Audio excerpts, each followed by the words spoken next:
The information contained in this podcast is an expression of opinion and does not constitute investment advice. This is the Gold Money Foundation podcast with Dominic Frisby, keeping you up to date with expert opinion on precious metals and the markets.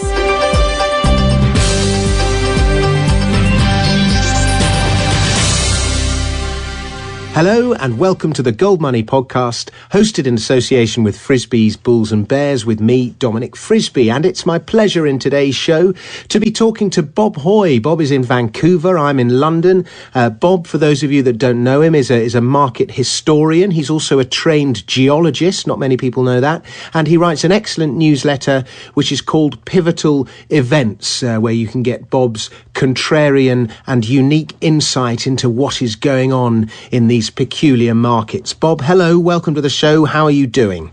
Very well, Dominic, and good to be with you and your listeners.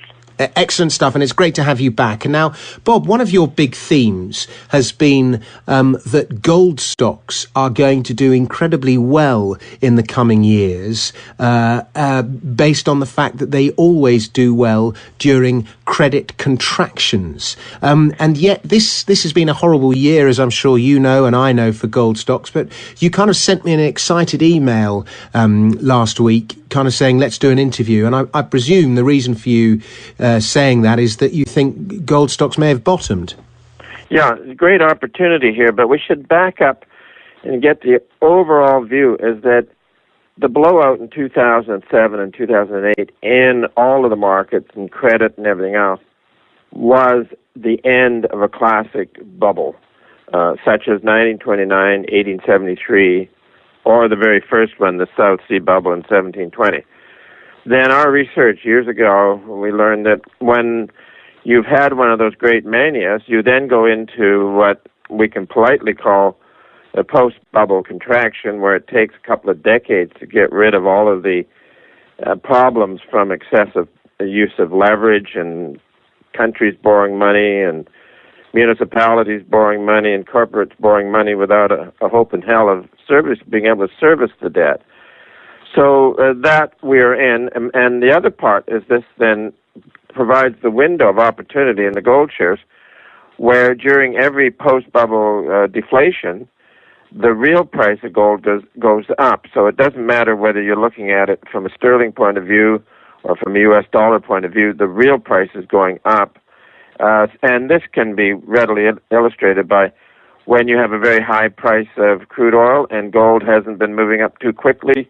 Crude oil represents the cost of power. That's either for electrical or blasting agents and things like that. So then, and this is showing up recently in the last few weeks, where crude has plunged and relative to gold. So we use the real price historically, and more recently we use the price of gold deflated by our own commodity index. And where is the real price of gold now?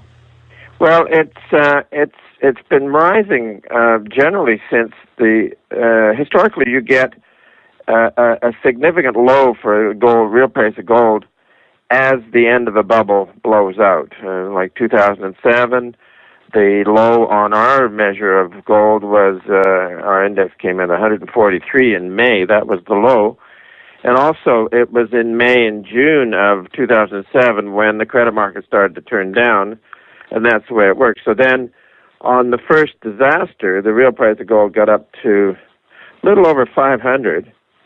And from 143, that was quite a breathtaking advance. And from time to time, it helped the gold stocks. But then, after 2000, when you had the bear market, and the gold stocks got thrown out the window with everything else. But it's an evolutionary thing where eventually the real price of gold continues up, and with some interruptions by the business cycle. And then eventually the whole sector becomes very attractive. And one of the reasons why I think that Mother Nature raises the real price of gold in a deflation is that the bubble is a great experiment in leverage. And it's also, you have a huge expansion in the normal instruments of credit. And you also have innovative credit items and all of these things that subprime mortgages and stuff like that. So then once it goes bad, it really goes bad, and you have the liquidity problem, credit contraction. So then as the real price of gold goes up, that makes gold mining more attractive. The annual rate of production increases, and despite what the interventionist economists say or think, that gold gets into the banking system, and it starts to liquefy the banking system as it's on the other side facing a contraction of a whole lot of leverage. And so it's working so far. We would say that this is following the typical post-bubble path. So what is the real price now? It did another rally in the crash or in the concerns last September, got up to 499, and then recently with the revival in orthodox investments out until April, it got down to 419, and then in the last 3 or 4 weeks, it's been increasing. It's up to 455. So the low was in the hundreds. The high is was 143. Yeah. And the high is what? And the cap at the moment is about just over 500. Yeah. It's 454, and the best lately was with the last panic in the markets in September when it got up to 500. Okay. So and is that kind of what is the kind of 20-year high? Just above 500. Yeah. Oh, yeah. 519 was the first big move. Okay, so that's our first line of resistance that we've got to get through. Do you have a kind of eventual target? Is it going to be 750? Is it going to be 1,000? Well, I think it could. Let's put it this way. I think that against in the past, the real price relative to a soundly calculated consumer price index, it's almost doubled. And so let's put it this way. We think against a reasonably calculated CPI, it will almost double over a period of time. Now, let's look at what happened after 1929 when the price of gold was fixed in U.S. dollar terms at $20.67. So during the 1929 boom, the cost of mining went up and Homestake's earnings went down. Homestake was the premier producer in North America. And then once the bubble was over, the real price started up to increase, and there was no change in the price until 1933. So if you take Homestake to the end of 1932, the stock was up from its low about 130%, and the earnings were up 130%. With no change in the price, and also we checked it out, no change in the rate of production. Can I put a different argument to you about Homestake in the 1930s? In the 1930s, it was illegal to own gold, and so the only way you could buy exposure. Dominic, not till 1933.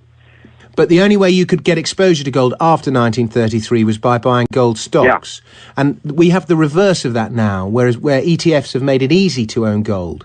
So they're attracting the money rather than the gold stocks. So that's one argument. But the main reason why gold did not outperform, well, you know that beginning around 2005, gold stocks, which had been moving step by step with the price of gold, the dollar price of gold, that broke away, and you then had the dollar price of gold going up and the gold stocks underperforming.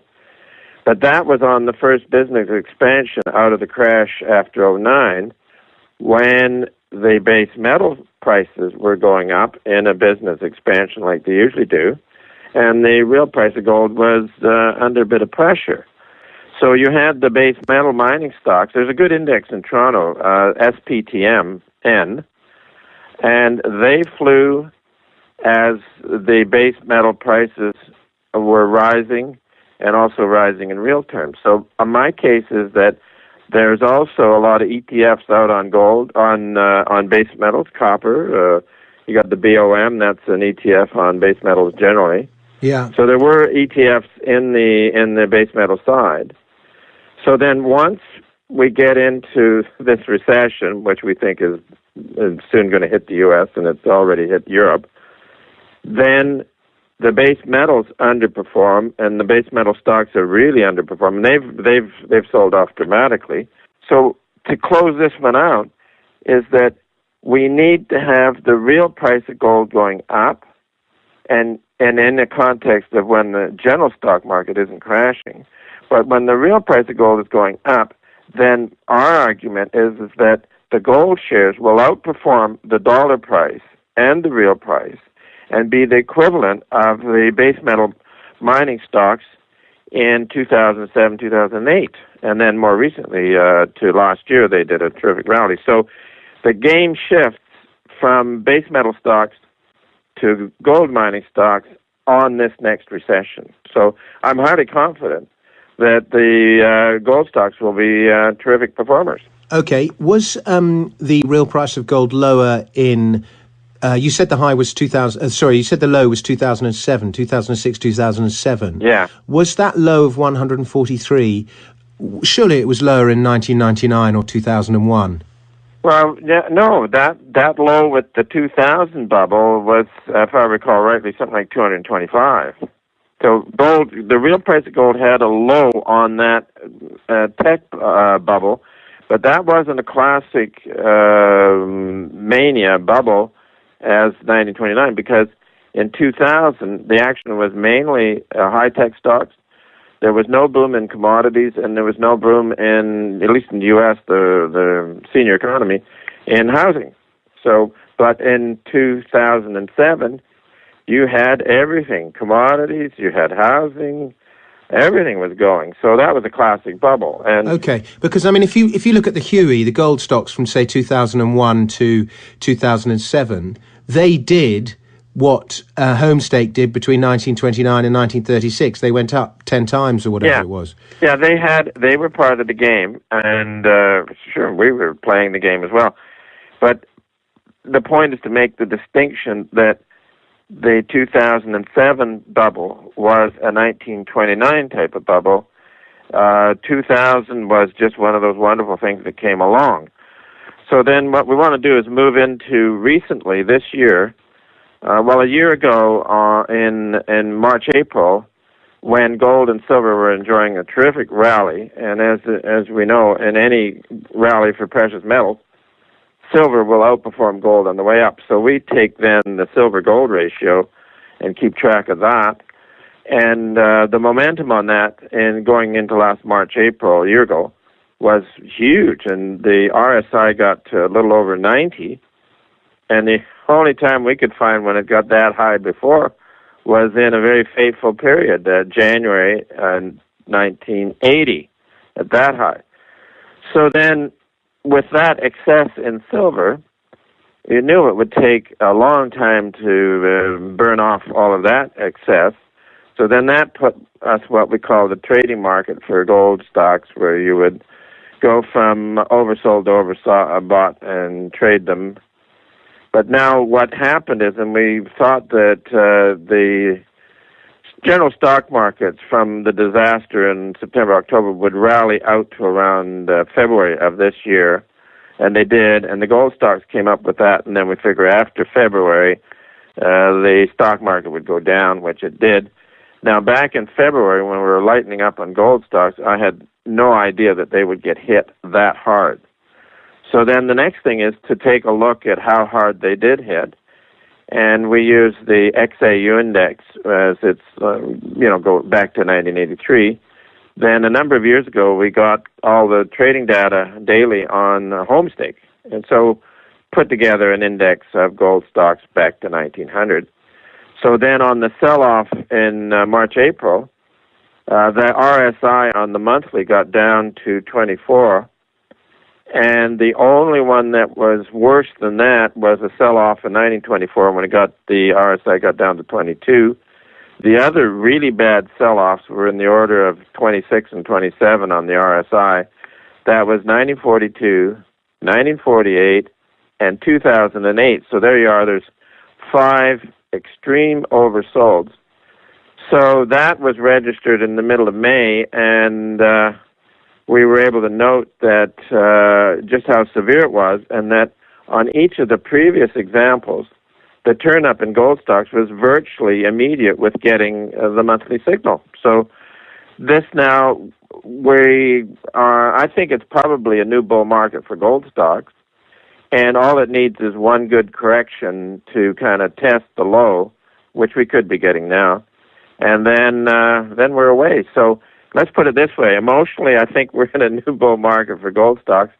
Technically and clinically, you need to have one good correction, test the lows, and then move on up. And this would be in the context of further financial concerns, further credit contraction, and not due to the U.S. dollar going to zero like the gold bugs claim. Just straight investment demand for gold putting the real price up, and that improving profit margins for the industry. So the outlook really is very good. Okay, I've got 3 questions for you, Bob. You've got to give me quick answers because we've only got a couple of minutes left. My first question is, what is your long-term target for the gold-silver ratio? Is it going to go back to its long-term historical average of 17? Not a chance at all. The gold-silver ratio moves on credit distress, and when you're in hard times, the gold-silver ratio goes up. The last really big high for the gold-silver ratio was in 1990 when the 2 big banks in New York City and Chase were virtually broke and had to be bailed out. But before that, you had 1980 when the Hunt brothers went crazy and the rest of the world went crazy, and they thought that the ratio should be at 15 or 16 and touched it briefly, and then that was game over. But in each of the depression bottoms since the 1840s, 1870s, 1890s were the depression bottom, that the low on the gold-silver ratio in the boom has got a little higher, and then on the rise in the gold-silver ratio in each of the post-bubble deflations, it's got higher. So you have a trend where the range might have been between 17 and 16, and then another one, the range was between 18 and 22. So now we're here, and the gold-silver ratio is about around 56, 57, and heading up, which you would expect in times of financial distress. You mentioned 100 before. Is it going to go to 100? I think it'll go to 100 easy on the next really severe deflationary concerns, which would probably become visible after this summer. Okay. Next question for you. I have is Gold Exploration Co., which has various exciting pastures in Quebec and Mexico and, let's say, Peru, and relies entirely on the ease of raising capital in Vancouver. Is that a gold stock or is it a leveraged financial instrument? That's too tricky a question.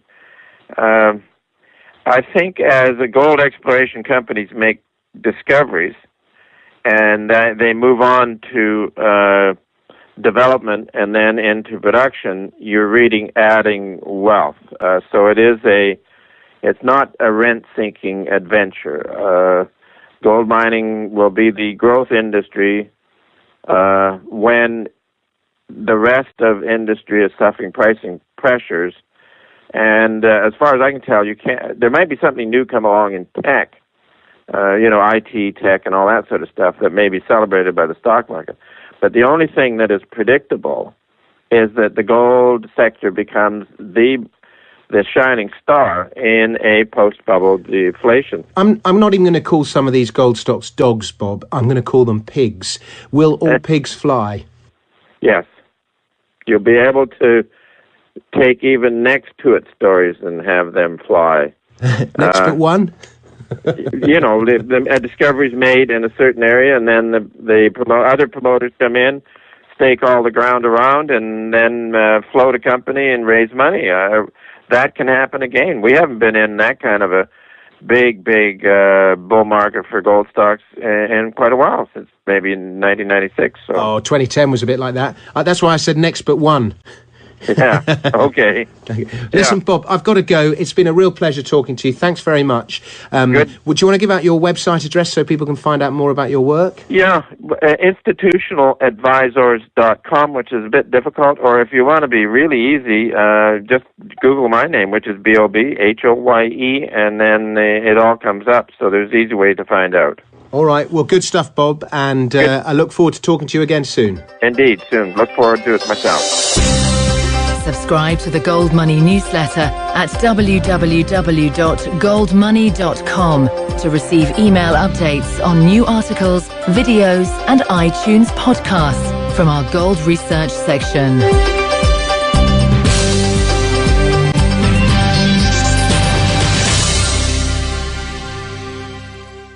It's Bob. Hello. Welcome to the show. How are you doing?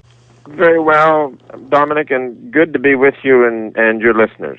Excellent stuff, and it's great to have you back. And now, Bob, one of your big themes has been that gold stocks are going to do incredibly well in the coming years, based on the fact that they always do well during credit contractions. And yet this has been a horrible year, as I'm sure you know and I know, for gold stocks. But you kind of sent me an excited email last week, kind of saying, let's do an interview. And I presume the reason for you saying that is that you think gold stocks may have bottomed.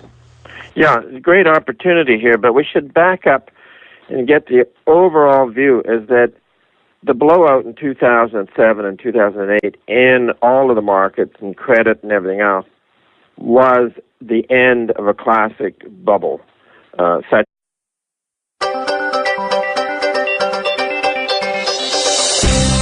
The information contained in this podcast is an expression of opinion and does not constitute investment advice. This is the Gold Money Foundation podcast with Dominic Frisby, keeping you up to date with expert opinion on precious metals and the markets.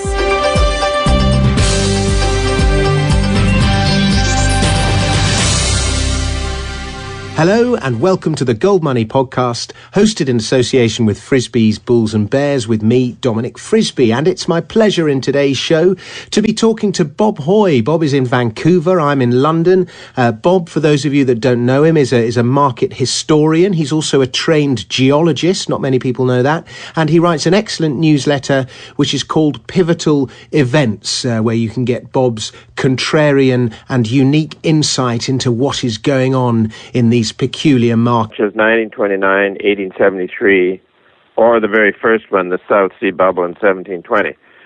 Then our research years ago, we learned that when you've had one of those great manias, you then go into what we can politely call a post-bubble contraction, where it takes a couple of decades to get rid of all of the problems from excessive use of leverage and countries borrowing money and municipalities borrowing